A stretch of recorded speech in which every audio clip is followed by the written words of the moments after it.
Well, this thing is a lifelong challenge.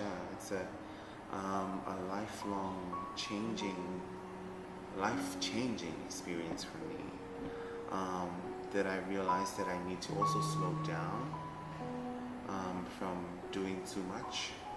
And I think we all get to do that in Samoa. We're always rushing to do everything, and we want to do everything all by ourselves. But no, we need to stop and say no to some things. And what really, really, really made me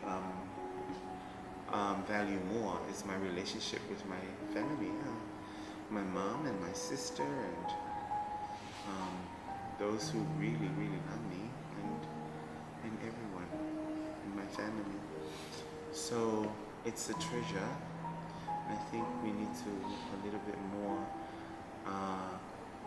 attune with that and appreciate that because we're so busy all the time, and even in Samoa, which is so small. Kele fala velavi, kele me fale loku, kele me o ai pukalame pe a umanga luenga. Ai le me se kemi speng na kalaka ia le fale ma kua malo ia fanya ai uman fanya ai ia moe pe makamaka DVD but never quality time.